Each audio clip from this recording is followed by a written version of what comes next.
Ma soeur qui est là? C'est toi, oui. Le verset 29. Verset 29.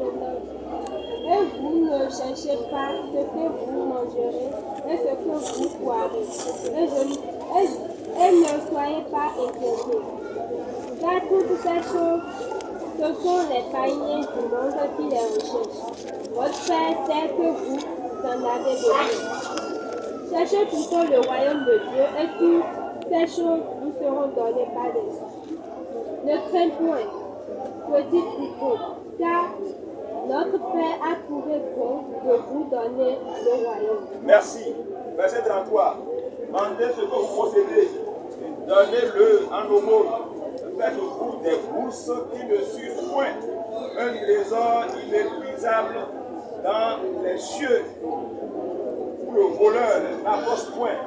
Et où la teigne ne détruit point. Lisons ensemble le verset 34.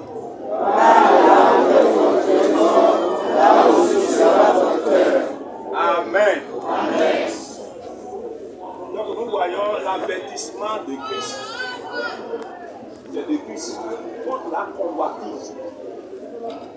Et dans le verset de mémoire, il est sorti le mot avarice.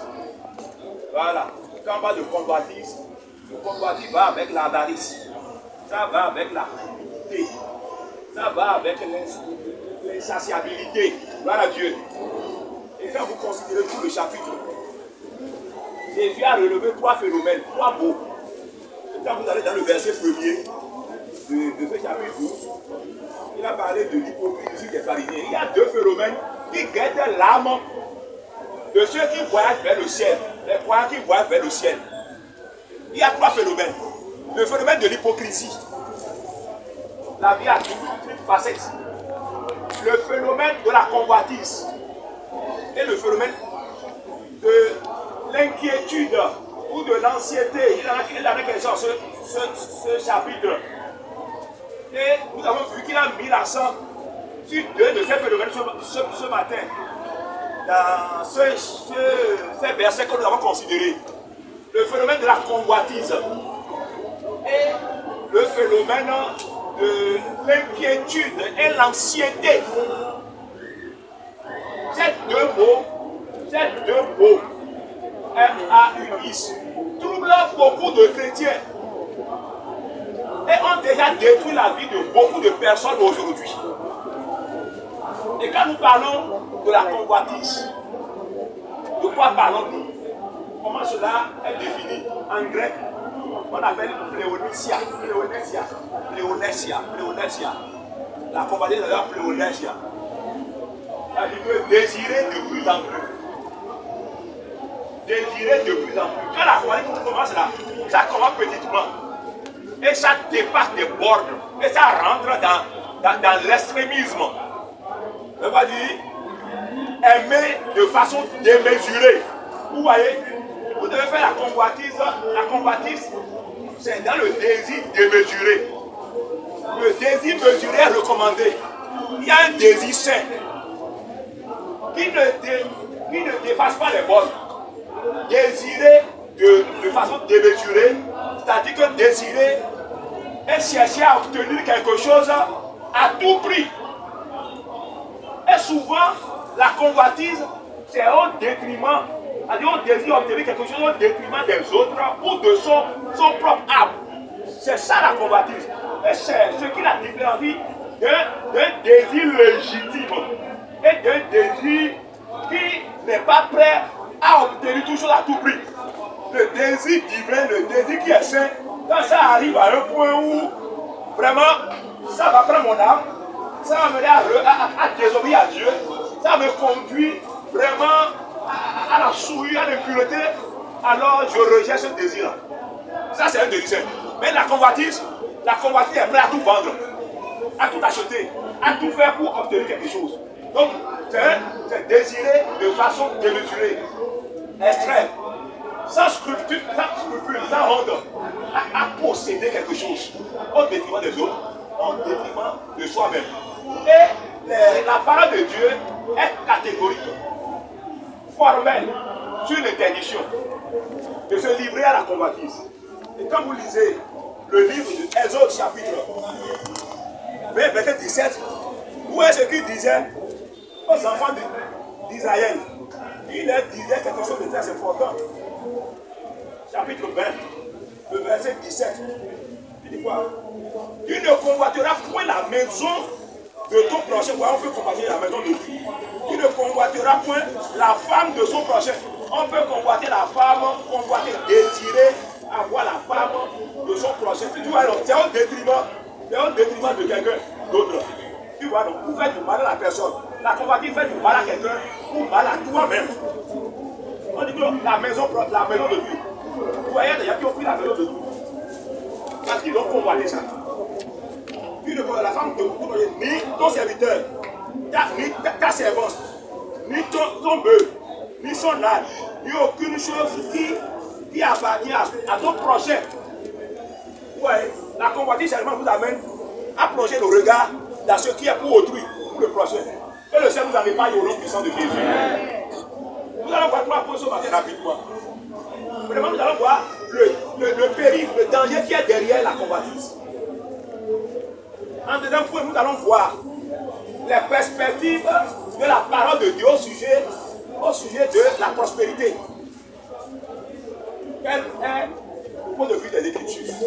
Et pour finir, nous allons voir le profit ou les profits de la piété avec le contentement dans la vie de croyant. La piété avec le contentement. Quels sont ces profits? Gloire à Dieu. Nous allons voir le péril, le danger derrière la convoitise. Alléluia. Tout à l'heure, j'ai eu à définir la convoitise. Et qu'est-ce qui a amené Christ à donner cet avertissement concernant la convoitise au ce matin? C'est à l'occasion d'une préoccupation posée par un jeune. Christ était en train de prêcher le royaume de Dieu, prêcher la guérison, guérir, faire des choses extraordinaires. Mais lui, sa préoccupation montre que la convoitise faisait son œuvre dans son cœur. Il est venu pour aller diamétralement dans un sujet vraiment, il n'était pas à l'ordre du jour. Il vient voir Jésus, bon, tu es bon, tu as fait un job. Quel est le job là? Tu vas arbitrer entre moi et mon frère. Notre héritage là, qu'est-ce qui va se passer? Je vais t'amener, tu as réglé ça, pour que je puisse avoir mon héritage. Alléluia. Quand Christ te regarde là, il voit ce qui est au-dedans de toi. Il a vu le phénomène qui est dans le travail dans la vie de ce jeune homme. Il dit, là, c'est l'avarice, la convoitise. Lui n'a pas dit le salut. Le salut qu'il était en train de prêcher. Les choses concernent le royaume. Ça veut dire que la convoitise l'a tellement aveuglé au point où lui, il n'a pas son cœur attaché, où les choses du royaume ne le préoccupent même pas. Gloire à Dieu. Et c'est pourquoi nous devons faire attention à la convoitise. Parce que la convoitise en elle-même a une nature un peu subtile. C'est pas un peu beaucoup subtil. C'est-à-dire que ça peut rentrer dans la vie d'un homme. Ça peut être le travail dans ta vie sans que tu ne le saches. De façon inaperçue. C'est pourquoi il y a Moudi qui a dit qu'il a fait 40 ans de ministère. Beaucoup sont venus lui confesser leur péché. Mais dans tout ça, il n'a jamais noté la convoitise confessée. Alors que la convoitise, c'est un péché vraiment odieux, dangereux. Et pourquoi? Parce que c'est dans la vie des hommes, sans qu'ils ne le sachent. Donc la convoitise affecte de façon subtile, inaperçue, silencieuse, jusqu'à plonger l'âme dans la misère. Alléluia. La convoitise, tu vas t'en sortir au nom puissant de Jésus. Les sources de la convoitise sont claires dans la Bible. Les sources, les choses qui provoquent la convoitise. Des fois, d'abord, ces sources sont externes. On va vous parler de la richesse du monde. la richesse du monde. C'est celui qui est arrivé. C'est à cause de la richesse du monde, l'héritage. Ça, c'est de cette terre. C'est de ce monde, la richesse du monde. La position politique. Regardez comment vous voyez. Dans les milieux universitaires. Où est comment les politiciens invertis les milieux universitaires. Il y a des gens qui veulent être députés, ils veulent être tout ça là. Ils sont prêts à tout faire pour être retenus parmi les candidats. La position d'autorité. Si on ne les choisit pas, ils vont tout faire pour casser. Et prendre cette position-là. La popularité, on veut être bien vu, on veut être vraiment adulé et tout ça là. Donc, on fait tout. Et c'est pourquoi on dit que ceux qui veulent aller en politique doivent savoir, est-ce qu'ils sont prêts à faire la volonté du peuple ou à garder leurs principes bibliques. C'est ça la différence. Quand est-ce que tu dis en politique? Non, la politique, c'est que tu feras la volonté du peuple. Et cette volonté peut être contraire à la parole de Dieu. Maintenant, est-ce que moi, je peux agir comme Daniel et dire non, je ne ferai pas la volonté de Dieu, je ferai ma volonté. Ça peut le faire mal. Es-tu prêt? Alléluia. C'est ça la différence. La popularité et les soucis de cette vie. Mais derrière tout ça là, il y a des dangers. Vous voyez, quand nous considérons notre passage, il y a beaucoup de dangers, beaucoup de risques. La première chose, la convoitise là, ça t'aveugle. Ça obstrue notre vision par rapport à notre héritage éternel. Nous avons l'héritage éternel. Regardez tout ce qui nous est réservé au ciel.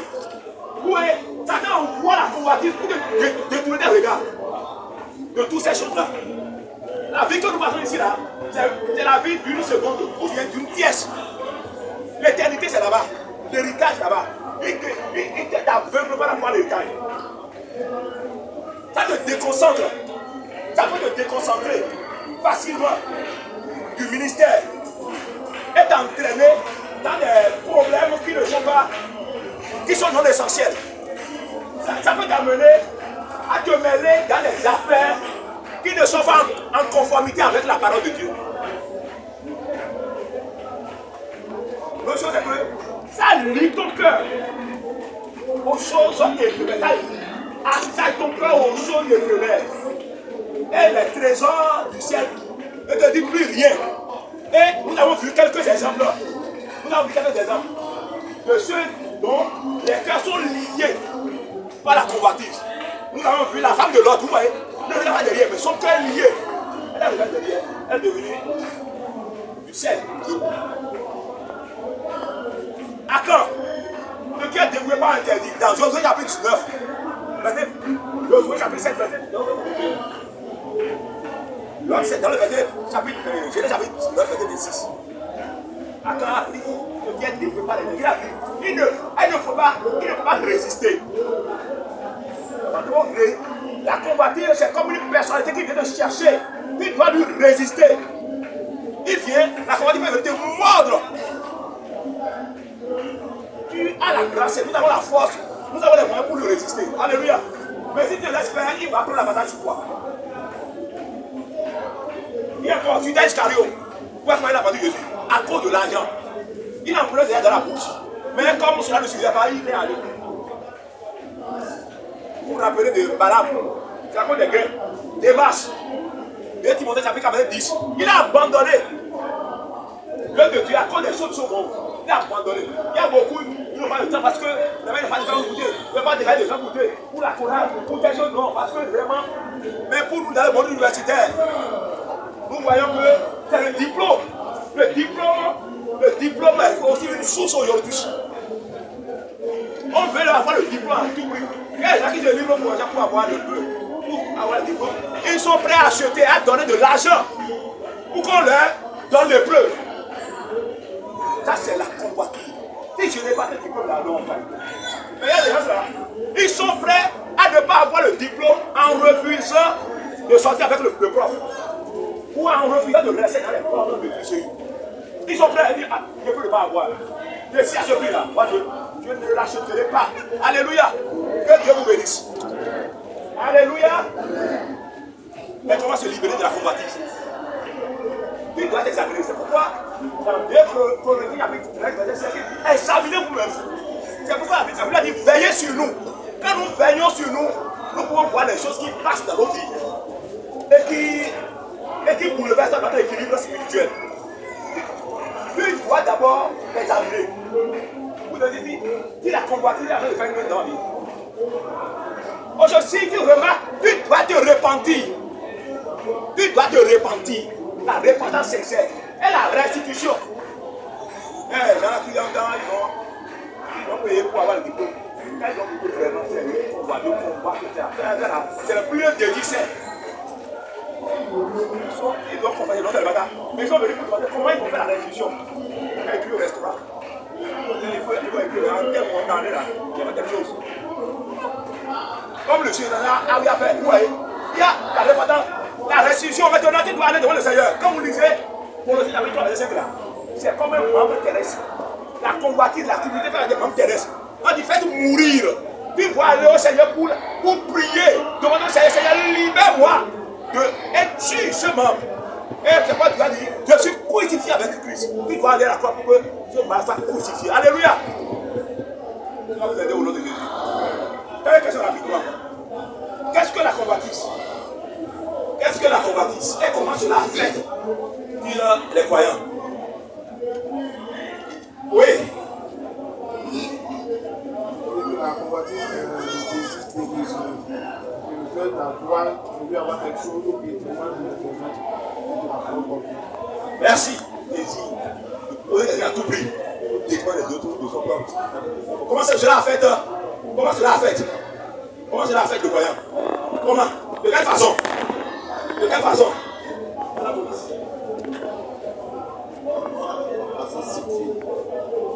Subtil, inaperçu. Alléluia.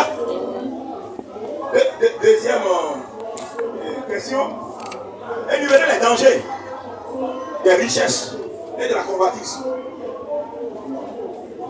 Quel modèle est la convoitise? Voilà. Oui, mon frère. L'aveugle, c'est l'aveugle. Quoi d'autre? Oui. Hein? Là, il y a le derrière, il y a de l'argent, il y a l'argent. Maintenant, comment? Quels sont les dangers? Ah, on a fait la définir. Oui.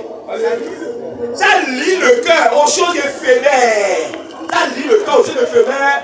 Et ça te ferme les yeux sur les choses des trésors célestes. Alléluia. Comment se libérer alors de la convoitise? De la convoitise. Comment se libérer? Comment peut-on se libérer de la convoitise? Oui. Le candidat derrière là, oui. Nous devons examiner pour voir si nous sommes dedans d'abord. Oui. Deuxième chose, oui. Nous devons nous repentir sincèrement. Nous devons nous repentir sincèrement si nous nous trouvons dans le cas. Et autre chose, qui doit faire la restitution. Et autre chose, voilà, mon frère qui est là. Pardon? Être éveillé, bon, non, avant ça. La prière, tu dois aller devant Dieu pour demander la délivrance et la crucifixion. Et maintenant, quand tu es libéré de tu dois t'éveiller désormais. Parce que, on dit, dans le premier chapitre, j'y arriverai. Voilà Dieu. Dans le premier chapitre 12, quand il faut résister désormais. Il faut résister. Alors, quelle est la perspective de Dieu, de la parole de Dieu par rapport à la pauvreté et par rapport à la prospérité? Vous voyez, après ça, quand le verset suit, Jésus a dit, ne vous inquiétez pas. Ne vous inquiétez pas pour votre vie. L'inquiétude avec des catastrophes et de la perte et même la mort prématurée. Il dit ne vous inquiétez pas parce que votre Père connaît tout ce dont vous avez besoin. Il connaît tout ce dont vous avez besoin. Il dit que moi je nourris les oiseaux, tout ça là. Mais par rapport à vous, je vais vous nourrir. L'inquiétude c'est la preuve, la manifestation de manque de foi par rapport au problème de Dieu. Donc ne vous inquiétez pas, soyez calme en temps de besoin. Non, soyez stable, soyez cool. Et contentez-vous de ce que vous avez, même si ce n'est pas suffisant. Et lorsque, devant les hommes de la vie, vous êtes calme, vous êtes inébranlable, et vous vous reposez sur les Écritures, en vous contentant de tout ce que vous avez là, Vous avez la piété avec le contentement. Vous n'êtes pas ébranlé par ce qui se passe chez les autres. Par leur qui se passe. Non. Et vous avez demandé, vous n'avez pas encore reçu, mais pour autant, vous n'êtes pas prêt à aller faire des trucs pour l'avoir. Vous vous contentez de ce que vous avez avant que Dieu l'envoie. On appelle ça la piété avec le contentement. Quand vous avez la piété avec le contentement, vous avez le calme intérieur. Vous avez le calme. Vous avez la paix. Et vous êtes en bonne santé. Sinon, vous êtes vous souciez, ça amène la tension, ça amène tout. Et ça amène la mort prématurée. Vous voyez, beaucoup faire accident parce qu'ils sont dans les soucis. Laissez-vous, vous abandonnez. Il y aura la suffisance, une paix intérieure. Et vous serez calme. Et vous serez en bonne santé. Là, vous trouvez la santé et la longévité. Alléluia. Ceux qui sont inquiets, tout ça là, ils meurent vite. Toi qui ne pourras pas vite mourir au nom puissant de Jésus. Alléluia. Tu ne pourras pas vite au nom puissant de Jésus. Et maintenant, Jésus dit, et la Bible nous dira que la piété avec le contentement, ça produit beaucoup de choses. Maintenant, l'amour de l'argent est la source de beaucoup de maux. Voilà Dieu. Pourquoi? Parce que ça va t'amener dans les désirs pernicieux. Ça va t'amener à tomber dans des tentations et des choses horribles. Et pas fini là. Ça va te plonger dans des catastrophes qui vont écouter ta vie. L'amour de l'argent. L'amour de l'argent. Si ton cœur est attaché à l'argent, tu vas prier pour que Dieu détache ton cœur de l'argent. Parce que quand tu as la richesse, mais ton cœur n'est pas dans la richesse. Tu ne passes pas ton cœur dans la richesse. Et tu utilises la richesse pour faire avancer l'œuvre de Dieu ou pour assister les nécessités. Dieu va te bénir, alléluia. Et Dieu va te donner Dieu va te lever, alléluia. Quand il va te lever, tu vas gagner de gros salaires. Et tu auras de la fortune. Sois calme. Alléluia. Il y a des gens, ils se perdent la tête. Ils vont gonfler. Et même quand tu vois là, même les dimensions. Alléluia. Quand ils sont sur moto, comme ça, quand on leur parle, non. Quand tu fais ça là, la richesse va te fuir à nouveau. Et quand tu vas aller casser les épaules là, tu vas revenir, tu vas te redresser maintenant. Vaut mieux rester tel que tu es. Il ne faut pas que la richesse te change ton langage, change ton comportement, tes réactions. Demeure la même personne. Ne place pas ta confiance dans la richesse, parce que ça prend des ailes aussi. Mais quand tu ne le considères pas, elle va rester là longtemps. Alléluia. Et tu utilises la richesse pour faire du bien, pour faire avancer l'œuvre. Et Dieu dit, il va toujours ajouter. Alléluia. Viens avancer les deux autres points. Nous allons laisser faire la prière. Tu iras devant le Seigneur ce matin. Est-ce que la convoitise est en train de faire un travail dans ta vie? Quel travail, quelle œuvre la convoitise est en train de faire dans ta vie? Quelle œuvre la convoitise est en train de faire dans ta vie? Confesse là maintenant, si tu remarques sa présence. Et demande au Seigneur de te pardonner, de te délivrer ce matin de la convoitise et de cette danger. Et demande au Seigneur, désormais accorde-moi la force de résister à toutes les sources de convoitise. Je sais que tu vas me bénir. Et quand tu vas me bénir, accorde-moi la grâce de ne pas placer mon cœur dans la richesse. D'utiliser ma richesse pour faire du bien, pour faire grandir ton royaume. Remercie le Seigneur, tu nous as exaucés. Au nom puissant de Jésus, nous sommes exaucés. Amen.